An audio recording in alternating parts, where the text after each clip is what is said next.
So I feel like my face. Oh gosh. Okay. I'll let Hello. it. Hello. We It's like in a sitcom. It's like, oh, hello there. like a cold Welcome, open. welcome to my study. Or it's like a ride at Disney World. It's like, oh, welcome to the crazy laboratory. I'm thinking I need to be planking or something for the cold open. Why? Like, an episode of The Office where it's just suddenly something is happening that's random, like they're Yeah. jumping parkour. Parkour. I Yeah. need parkouring. Yeah. They're like truck to the refrigerators and then like a spin or whatever, and then he falls in the box. Yeah, it's I great. just watched that the other day. Okay, so I will introduce this topic because of all of the interesting topics that will like if you're sitting at a dinner party with me, and this is probably why a lot of people wouldn't want to. There's all those like pockets of conversation, and usually I'm like, that's boring and not interested. Oh, I'm pretending to be interested. If this topic came up, then I would be like, tell me more. Okay. I'd be like zeroed in on the convo, so into it.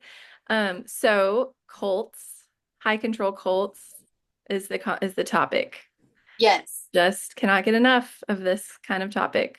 Yeah. So I thought it would be fun if I chose one and didn't tell you which one it is, and you chose one and didn't tell me, and we like compared notes or seen if we had heard about them. Yes. So So we're yeah. doing a little like show off the interesting thing. I think we should like you should share a little and we should discuss and then share a little more and we discuss. Are you good? Okay. So it's not like a long chunk, maybe? Hmm. Sure. Also, I have to preface with like for the one listener, that when I talk about cults in this form, like I think sometimes my empathy gets lost because I'm interested in the mechanics, the psychology, the like why all these cults have the same exact playbook. Like you often see like a similar dynamic. And so I don't mean to like belittle anyone's story or tragedy or pain Hmm. or suffering. And sometimes I think when I get real analytical about cults, seems kind of cold, but I think you can honor that cults are not like we're talking about harm to people and also the application of like studying them. The benefit is for people to understand what goes on in a high control dynamic so that they don't become a victim. So that's my Yeah. that's my preface. Yeah. I think it's amazing how some groups start off as like not being high control or not using the typical recruiting tactics and stuff like that. And it's like you can come and go as you please. Like we're just people Yeah. with a common interest. And then it morphs into something that like becomes dangerous or becomes isolating and stuff like that. Yeah. Yeah. Sometimes it takes a turn. Mm-hmm. Even Yep. the group itself. Like sometimes, well, for sure, like an individual that gets onboarded into a cult, it all takes a turn. But like sometimes those dynamics are already at play for like the cover up and the surprise. Mm-hmm. But I think you're saying sometimes the group itself doesn't start with those and then they get cultier and cultier Yeah. as time goes by. Yeah, Yep. I agree. Yep. And a lot of different ways that the eggs get cooked. Yeah. Well, I'm glad you started off with that because as I was listening to this, and I actually watched some of this specific group's recruitment videos because this group documented, it's kind of like Nexium. Like the cameras were rolling, they still have a website up, they, have their videos online and all this stuff.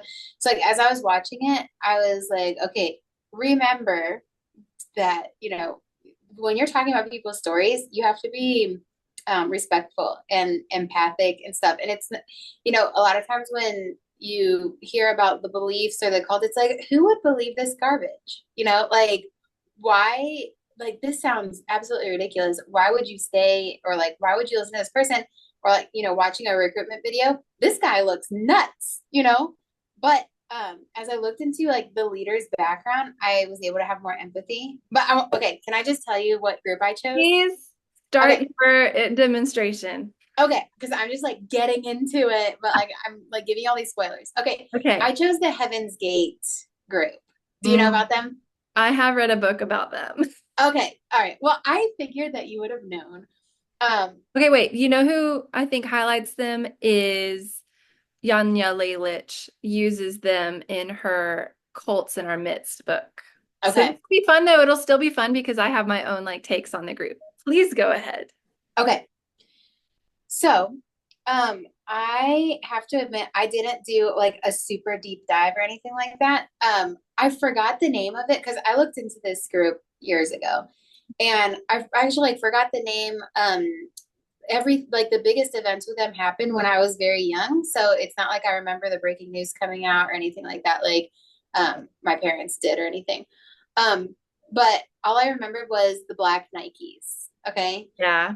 yeah, because like this group had a kind of technique where they were all dressing the same, they were wearing the same type of shoes, they all had the same haircut for the most part and stuff like that. So um when they were all found after their mass suicide, spoiler alert, they were all wearing the same outfit. They had like these black Nikes on with like a white Nike logo and stuff like that.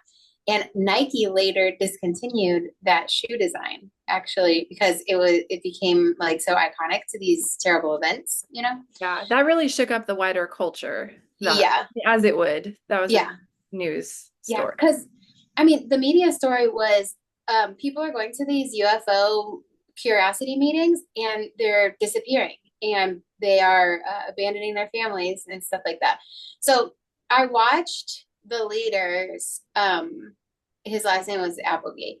Oh, Yeah. I'm sorry, Applewhite. They went by Um, T and Doe. yes, See, my yes, brain remembers. you know all about this. Oh my gosh, I'm embarrassed because I chose one that was like so mainstream, and No, do you you know probably what? I remember the couldn't names. think of one and I almost chat GPT to fake one. And I was going to trick you, but I actually found one like at the last second.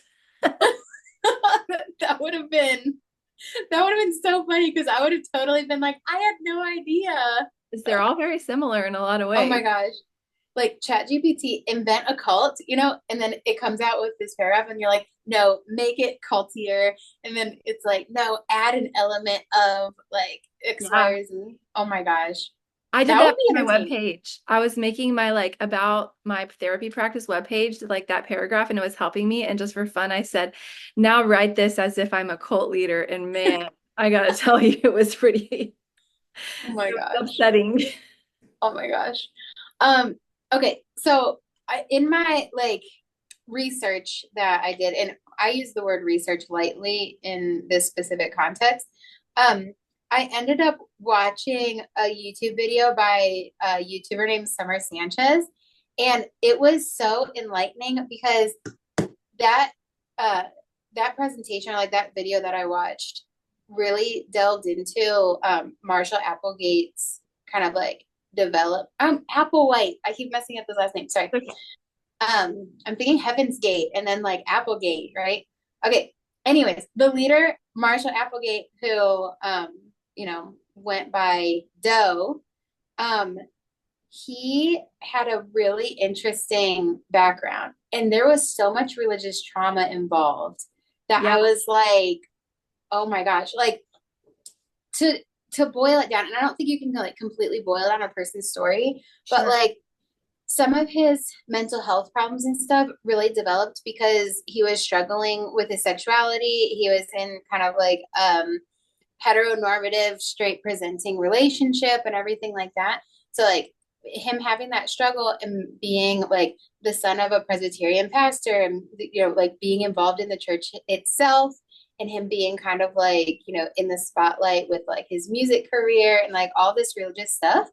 Um, you know, the his struggle with his sexuality was fueling like, some sort of like internal dissonance, right?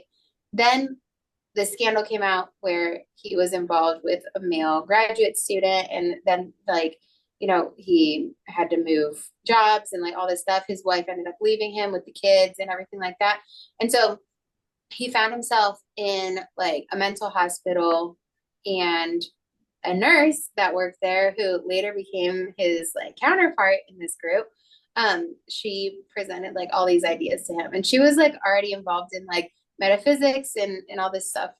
But like one part of his story that was really sad to me was that he came out to his parents as gay, And the dad was like, what have I done against God to make this happen or something? It was like super unaffirming. He, imagined that they would react in that way, and they did. And it was like Yeah. so shaming and everything. And so like I feel like from that point, like it all just like started snowballing and stuff like that, I whether think someone has, oh god. I think that maybe jumps out to you because, and you can correct me, but like that scenario and the devastation, like people don't always become like horrible cult leaders, but the devastating impact of coming out to your parents and being told like, why is God doing this to me is such a familiar, like heartbreaking story. So Yeah. not only in his life, but that happens so many times. Like, that is religious trauma for sure. Yeah. And I was like, okay, so I heard that part of his story after I had watched his recruitment videos, and I was like, oh my gosh, like who would believe this stuff? Just like, my gut reaction. And then learning about his past, it like foraged a lot of compassion for him and everything. Um, but just like the vulnerable state that he was in when he met T, who her actual name is Bonnie Nettles. But like when they met, she kind of like proposed to him because of a prophecy that she'd received in the past. Like, she proposed to him, you are like an indispensable part of this mission, and like made him feel really special and like all this stuff. And so like those two teamed up, Yeah. and they went on to like have these revelations. And there's so much like Christianity tied into it. Like they were studying the book of Revelation, which made them believe that like, they were the two chosen people to like, carry out this special mission and all this stuff. And like in Revelation, it says that like these two would be martyred basically. And so when they like formed this group and people started like disappearing from these meetings and stuff like that, like they would just like up and abandon their families. The media started like getting wind of that, and they ended up like burning them like in front of everyone, like all over social media. It didn't exist back then, like all over the actual media. Yeah. So they were like, okay, They're it's not. persecuting them. Is that what you're saying? From their perspective, they were being persecuted. Well, they like upped the ante on that because they were like, maybe it's not an actual martyrdom. Right. It's like a social martyrdom that like, they've killed us basically. So this group was kind of like an exploration group. It was kind of like, you can kind of like come up with your own beliefs. There's like Gnosticism involved and stuff like that. And then once that happened, where like it became very public and people started becoming wary of them, they um, cut off their evangelism basically, and they secluded all those people to like, certain houses, but like to not look suspicious to neighbors and stuff like that. Only a small number of people could actually go in and out. Like everyone else was stuck inside. Yeah. Um, so that, when I was saying, okay, yeah, making people aware of the signs, like don't get involved with a group that's high control and stuff like that. Their group didn't start off as high control. It was just kind of like common interest. Oh, yeah. But when that like perceived martyrdom happened, Yeah. they ended up secluding people. That was when like a lot of ties were cut. That was when they started prohibiting certain behaviors. They changed Yeah. their language. Like uh, this YouTuber said that like Yeah. they changed. You couldn't say bra anymore. You had to say slingshot. Like Yeah. your genitals were now to be called plumbing, and like they you know prohibited anyone from having sex and stuff like that. And it's Yeah. like the leader was struggling with his sexuality forever, like for his whole life. And so him prohibiting anyone from like engaging in affection or sex or anything like that is just like really telling of this struggle that was like ongoing. So then, long story short, the people ended up filming their goodbyes, sending them out in the mail, and then it was a mass suicide situation. So they, you Yeah. know, took a cocktail of drugs and alcohol and stuff like that, tied plastic bags around, like the whole. I don't know. I just find it to be really It's sad. like gruesome. Yeah, and this case is so interesting because like you can look on YouTube and find all of those like goodbye videos and stuff. Yeah. And yeah, a lot of the vocabulary is very similar from like his speeches and what vocabulary the people use and why they're doing this and their Yeah. excitement and stuff like that. Yeah. But Okay, I have some, a thought about Applewhite's psychology that's in like so um when I was in grad school, one thing that was really a takeaway for like learning therapy was I had a professor that made us read some biographies of the therapeutic modality, like inventors or whatever. So, like, we had to study Freud's life, or we had mm-hmm. to study, I don't know who else, I can't remember, Satir's life to understand like what was going on in their personal lives and in their own psychology that sort of paved the way for their theory. And I think that was a real, like, I've never forgotten that, like how you can track it backwards and understand, like, yeah, they came up with this theory, or like Richard Schwartz or whatever. Like, yeah, they came up with like a really cool theory. But if you trace it back, like you can see how things that happened in their life, like really let pave the way for that. So like with Applewhite, you look backward at his life and you can understand why there was such this like crazy focus on genitalia and sexuality. And it's like perhaps that was going on for him and it got projected onto his cult stuff. Do you Yeah. think so? Yeah. I find it to be really interesting, or it's like you have this inner fight going on, or like this inner tug of war, and you're like, I wish I could just like turn off this part of myself that has sexual attraction, you know? And so outwardly you see it manifested in the people around you by like prohibiting them from doing that, you know? Right. Yeah. But it's projection. Yeah. Yeah. Yeah. Mm-hmm. From the Yeah. leader's stuff. And it's like the more mental health issues that the leader has, the worse the cult gets. Like I think Keith Raniere and like how he was so mentally unstable and, you know, psychopath, malignant narcissist type potential qualities. Not that I would say ever diagnose someone, but that's what some people have wondered. And it's like all of those, the worst of his mental health stuff is as bad as the group got. Mm. Yeah. Does that make sense what I'm saying? Yeah. I'm trying to think of like a specific example. Um, The more mentally unstable the leader is, the more unstable the cult is. That's what I'm saying. yeah. Yeah. Well, okay, so if I'm not going to name any names, but like let's say you have a cult leader who has delusional disorder, who like actually believes that like they have powers and things like that. Like a lot of times it ends up like they double down on it. You know, doubt is it's expressed. They banish people from the group to double down on like the people that stay, you Yeah. know? Yeah. Mm-hmm. Yeah. Yeah. And So, if they have a tendency to be like drawn towards weaponry or like sexual like abuse, like whatever mm-hmm. their internal stuff is, that's what comes out in the cult group as a whole. Mm. Yeah. Yeah. Um, Something I didn't know about Heaven's Gate until I looked into this is that like there was some like castration stuff involved. Like numerous people got castrated surgically. They tried to do one like in one of the homes.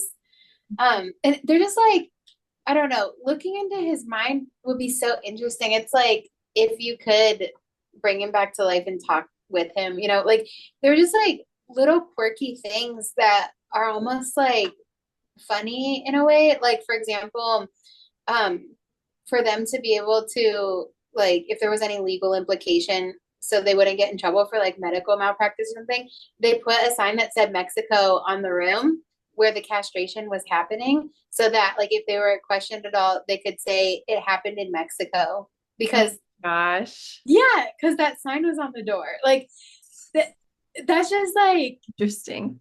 yeah, and I guess like the followers were like really into that and like you know, kind of like fighting for who would be castrated first, like in the name of this group and stuff like that. But like I'm like, that's just like really quirky to be like, oh, I'm putting this sign on the door so we can say this without like lying, basically. And then like when they found the bodies, everyone had a $5 bill and 3 quarters in their pocket because like it was supposed to like the cost to go and then like 3 quarters to like call home or something like that when they got there. Yeah. And it's just like really meticulous, quirky details that like are really interesting to me.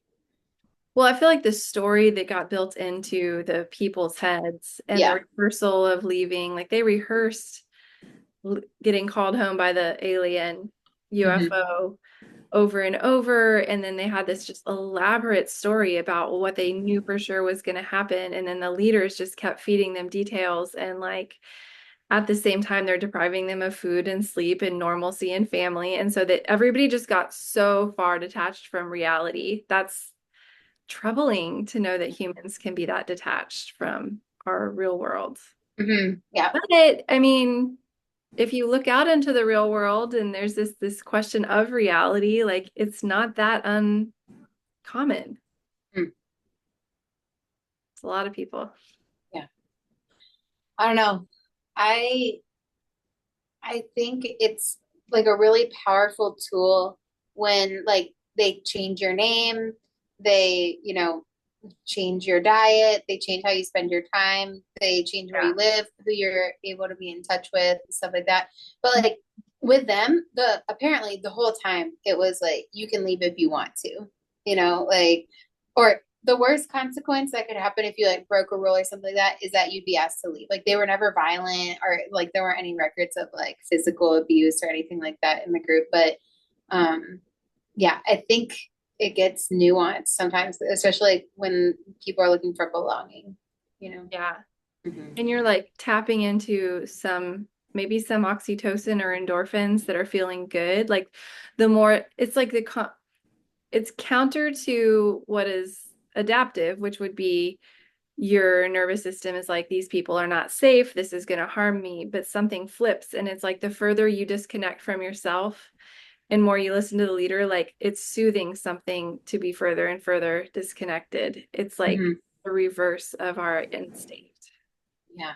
You know, it reverses someone's instincts Yeah. Yeah. Definitely.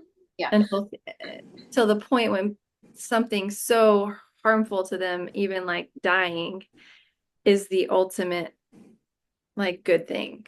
Yeah. It's just, I yeah, think a lot of people feel trapped at that point because like they've left their kids, their spouses, their families.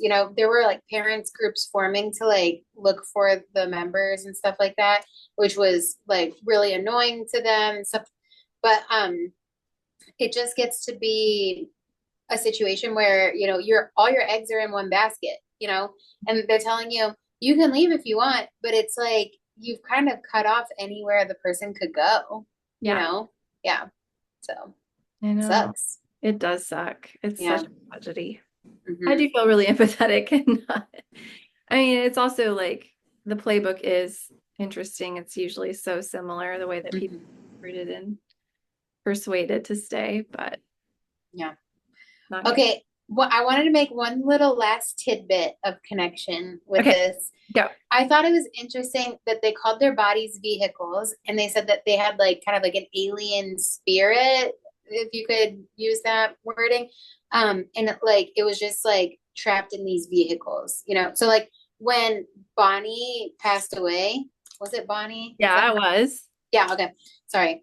I'm getting like T and Doe mixed up. So when Bonnie passed away of cancer, like that was really jarring to everyone's theology and like all their beliefs and stuff like that. Cause they're like, we thought that she'd get taken up in this UFO or something like Yeah. that. And then uh, Applewhite had to come up with this theory of like, oh, well, her vehicle just broke down or something, like something of the sort to try to Oh, reduce the man. cognitive dissonance. But like when you are set and like all your eggs are in that basket and stuff like that, cognitive dissonance can kind of like throw some cannonballs at that wall, but like stuff happens to like pave over any type of damage. Like you end up reinforcing a lot of the beliefs so you don't have that like belief meltdown, you Yeah. know?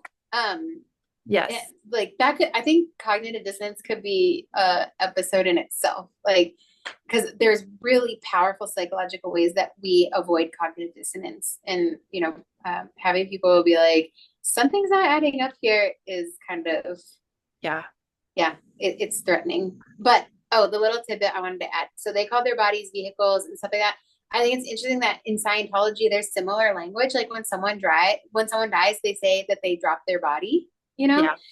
because they're like a Phaeton, that's had like numerous life experiences and stuff like that. Yeah. So, yeah, I don't know. I noticed that same type of parallel. And I think there's parallels within Christianity and, other religions about like the same type of thing. Like, you know, we're more than just flesh and blood and like, focus on what's eternal, blah, blah, blah. But yeah, I just want to add that little tidbit, like I think dropping your that's body. interesting. Okay, can I comment on your tidbit then? Yeah. Okay, so I think there is definitely some part of the process of being indoctrinated into a high control group where kind of like we were saying, like you're disconnecting from your emotions, from your body, and from your cognitive dissonance. Because you're disconnecting from your critical thinking. Like the old you might have had questions or whatever. And part of the cult identity is like, I am no longer Jennifer. I'm just like a believer. Okay. Yeah. An identity-less believer. And the only identity I now have is the identity of the group. Yeah. There's a lot of that in Christianity too. But here, okay. Wait, what was I gonna say about the vehicles? But I think that's one of the reasons why that sets people up from the beginning to be following these groups that get more and more pressured all the way to the end, because the precursor to all of that is convincing them to give up their connection to their identity and their critical thinking, which lessens cognitive dissonance. Like Yeah. you've already sort of wiped them in a Yeah. like as a thinking of a computer, like you've sort of wiped them clean. And what gets wiped is the old emotions, pain, concern, anxiety, also critical thinking. But then I think why that works for people is because there is something satisfying about having your system wiped, because now I don't have to worry. I don't have to fight for anything. I don't have to think for myself. I'm just like a pawn in this game. And it feels comforting because it's like, none of that is my problem. I'm just like a robot. Yeah. That reminds me of like the people that move to live in like ashrams and or like Rajneeshpuram. Do you know about the Rajneeshi group? Sort Like of. Wild Wild Country Oh, was yeah, the yeah. Netflix. Okay. Um like that type of a group, it was like, everyone kind of like lived in a commune and stuff like that. So like if you had financial worries and stuff like that, you didn't have to really worry about that anymore. Good.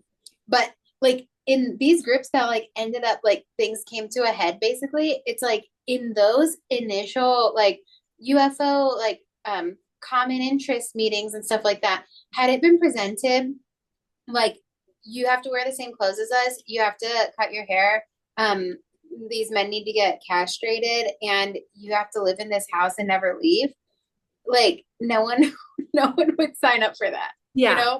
it's It's a long it's process to get there. yeah, it's a gradual, like they're like, oh, you can't throw a frog in a boiling pot or whatever, you have to like heat it up as it goes, like yeah. And I think, I don't know, I feel a lot of compassion for these people because we're only looking at it in hindsight of like, this is crazy. Or I'm watching the recruitment video knowing that all of this led to a mass suicide. And I'm Yeah. like, who would believe this? Wait, so But was the recruitment video like, this is so off? Did you instantly get red flags? Okay. yeah, just like the eye contact, the delusional thinking, like there was just a lot that it was kind of like this is truth. And it was a lot of like, I'm not gonna say it, but like I'm kind of the son of God. And so like my father's son thinks this, and like I don't know. I was just like, I don't know if I would believe this, but at the same time, I'm looking at it from you know, It's so foreign. decades away, right? Yeah, but well, you know how I like to like push this agenda, but like if you were not from the Southern Bible Belt, evangelical Christianity. Okay. Let's say you're from, I don't know, Asia or Europe or somewhere that's like that, not the majority. You weren't brought up that way. And you walk into a church and they're saying, my father, God, told me, this. And what did God say? God said, give up your identity and have a new identity. To die is to gain. Mm-hmm. Living your life, then you need to die to yourself. Like it's the same rhetoric. It's just normal but then I hear that in like a church context, and even though I'm out of a church context, I'm like, oh yeah, like that's typical. There's nothing concerning to me about that, Yeah. what people believe. But like it's the context of growing up in it where it's so normalized. And that's what those people in the cult went through. It was normal for them. Mm-hmm. And so it's Yeah. like, I know how normal that rhetoric is for my brain. Yeah. So I have a Well, lot. back then too, like in the 60s and 70s and stuff, like everyone was interested in UFOs. Yeah. Yeah. So them posting up flyers and people being interested in going to those meetings and stuff like that, like it was because Yeah. that was like their common language. Like, Yep. yeah.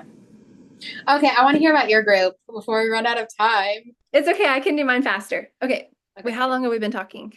Oh, I don't know. Almost an hour. I have We're a client at 2, so okay. Well, this won't go till good. Okay. I saw this on an article yesterday, so I bet you haven't heard of this. But let me okay. check. There's a couple of names, as always, for this cult, but one of the names is called the Big House Family. Have you heard of that? No, Idaho. no. The founder is Mike Gallio Galliotti. I don't know how to say it. Okay. Okay, so this is breaking because someone that left this group is writing a memoir who's it's coming out in a week. Okay. Bethany Joy Lentz, Okay. not to be confused with the Carl Lentz from Hillsong. This is a different, Okay. so far as I know, it's a different Lentz. Although see, here's the problem. I did not get enough research time in, and I literally had to cut the internet because I was like starting to deep dive the founder, and I have questions. I have a ton of questions that are unanswered. So I'm gonna give you the teaser, and then maybe I'll like do research and tell you later. Okay.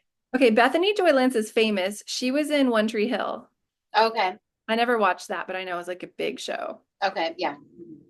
When she was 20, here's okay, so here, I want you to imagine if you've heard anything similar to this story ever before. My Nexium like spidey senses already tingling. But Young, vulnerable actress moves to LA, oh my gosh. doesn't know anyone, trying to get callbacks, right?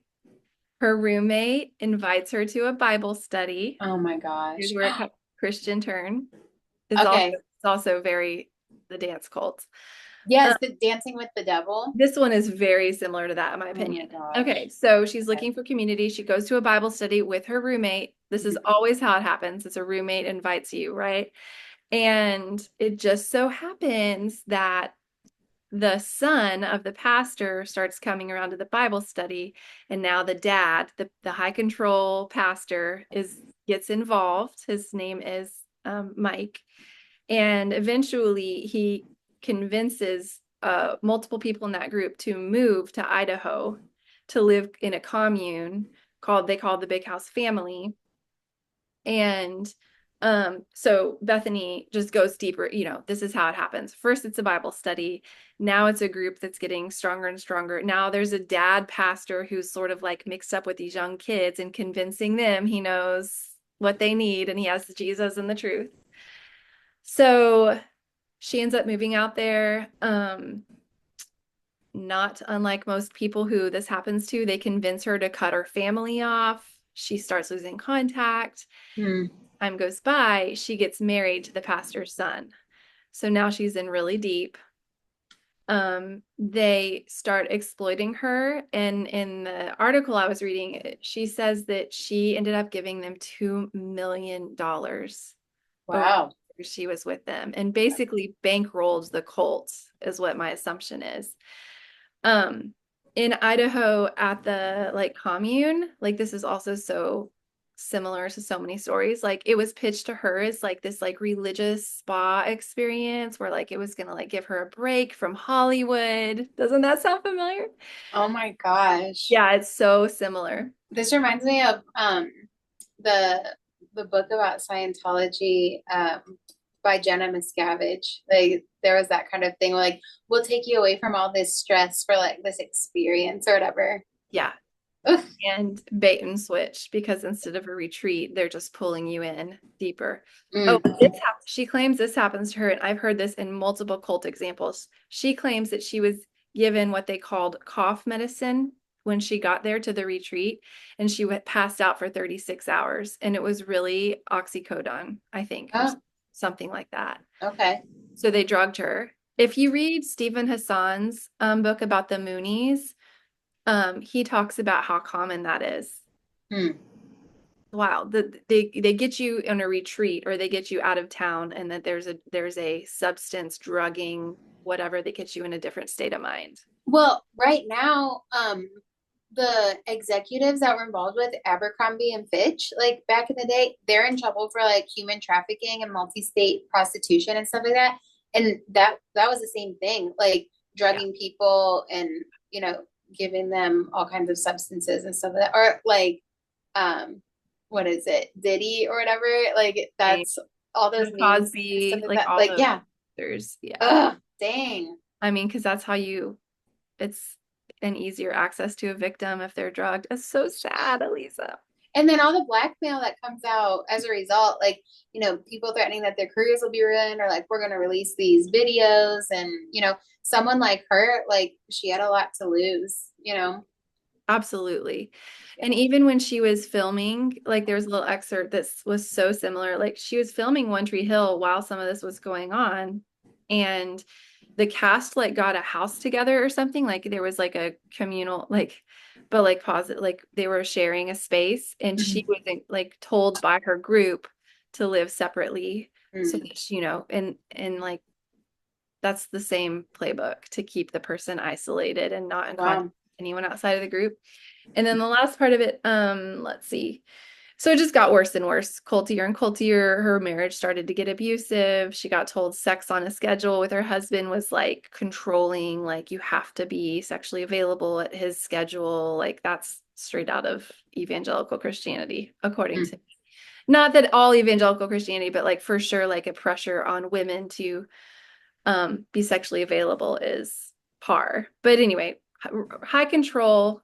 Um, she was told like to follow the spiritual authority hierarchy, so her husband and then the pastor. And then Mm. yeah. But I started so she got out.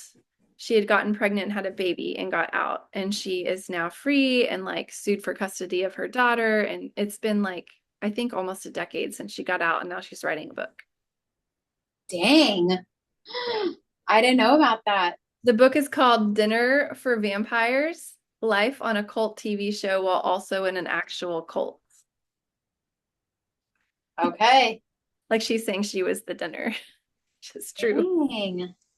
So you never heard of that, see? But doesn't it sound Nope. familiar? You get an A plus. All right. I'm about to do a deep dive. Thanks for the material. Well, can I tell you the teaser for the rest of it? Yes. This happens to me all the time. Okay. So Wild Branch Ministries is Mike Galeotti's ministry, and I started looking into him. He's a he's posing, I guess, as a Mm. Christian counseling ministry, and he has a patented grief recovery program. A patented grief recovery. Well, it's like he's teaching seminars for CEs on grief recovery. I have not deep dived it enough to know if this is like part of his scam he's running. It looks like it's part of his scam, but it makes me so cringy when these high cult groups have an element of counseling. But it's so common, Elisa. We talked about this. Yeah, it is so common. Yeah. You know that saying, like the path to hell is paved with good intentions. Yeah. I feel like people, they're like, yeah, I can sit down and talk to someone and help them, and it starts with good intentions, but like if you don't know what you're doing, you know, anything can happen. If you do know what you're doing, sometimes there's factors involved that like you miss, but like I mean, you're really putting people at risk by like making them think that like, you are trained in something that you're actually not. Like, ugh, there's just like such a huge power differential um in a counseling dynamic that like we try to mitigate and stuff like that. And I Yeah. don't think pastors are always aware of the power differential that exists within them and the relationships that they have with the people around them. Yeah. And so like even innocuous things can cause harm that like you wouldn't have imagined because like in another relationship it might not. I think that there's a base of people, like a population of people at certain points in their life that are really vulnerable because they need therapy, they need support for addiction, or this guy's one is grief. So vulnerable. And high control groups kind of know there's blood in the water. Like we Mm. can get this is a front age. I know that's so dramatic, but they literally vampires for dinner, like they're literally preying on people's vulnerability by offering like a front agency of support Mm. and care. The Yeah. problem is that there are legitimate therapists and legitimate agencies that like that's like all they're doing. Like we just do therapy here and then we want you to go live your lives. But the high control groups are offering it as a front and then sucking people into a funnel. There's a very clear path of the difference between grief therapy that starts and ends with your therapy time and grief therapy that is an onboarding thing that Yeah. leads to a cult group where they want more and more and more. But people who are vulnerable, you don't know the difference. It's very hard to tell. So is he licensed? Is he still practicing? Is he in jail? Like You know where is what? he? I can't tell you. I don't know. I was really bummed I ran out of time. Oh my gosh. Well, to be continued. Right?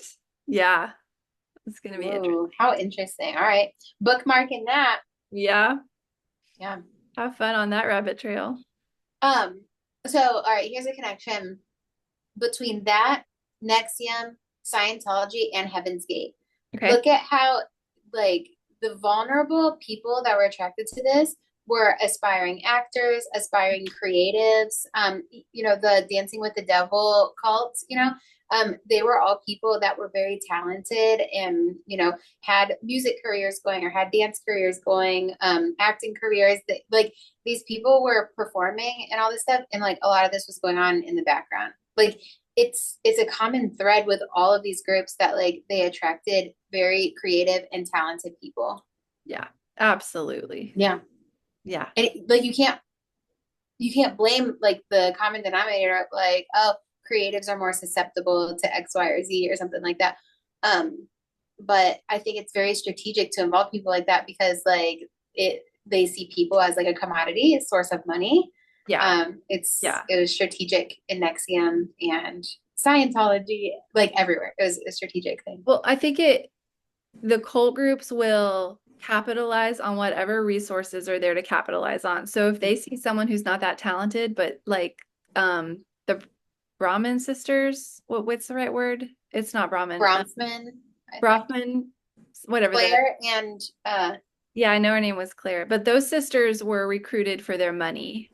yeah, But some people are recruited because they make good salespeople, yeah, yeah, or they're really talented, or they're like good, they're going to be good recruiters. And yeah. then some people I think are recruited, because they just need numbers to legitimize what they're doing and they can Yeah. suck them dry like a vampire. Ugh, That's an interesting analogy to think of it like vampires. I think I might consider that for a minute. yeah. Huh. Well, that's that. Yep. What should we do to close this out? Um, Is that on Colts for today? yeah, that was that. Well, let's circle back to the empathy that you started out with. Oh, I like that. Yeah. I think that I am interested, and this took me a long time. I'll do a personal thing. I've been very interested in cults for a long time. And then if you were going to spin it on me and be like, why are you so interested in it? I think it's because my brain was trying to do the math of like, this is what a high control group looks like. It's not just curiosity, it's curiosity paired with self-preservation. And Mm. I want to give credit to my own subconscious self for all of the cult interest that I've done because I think there's um there's like definitely something at work in me that wants me to see over and over how this works so that I can understand it so that I can get out. Because Mm, while I was interested in it, there was like a period of time watching like Leah Remini's Scientology, and I was like, oh my gosh, this is like exactly this dynamic is home. This is familiar. And then my mm, brain starts to file it away differently and it gives me autonomy. And so like I want people to be not harmed. I think it's not just like voyeurism for suffering. It's like curiosity built on a desire for it not to happen anymore. yeah. Well, like, So, how can you educate your kids, on like the red flags and stuff like that? And like, yeah. it might feel good in the moment that like these people are paying attention, but like it's so tricky because like in a lot of these cases, if you like push back, it ends up pushing them further in and stuff like that. Like, Yeah. It's yeah. also like pulling the wizard's curtain away, the Great Hmm. Wizard of Oz, that moment where you're like pulling the curtain back and you're like, we see you. We know your thing. Hmm. Yeah. Yep. Relatable.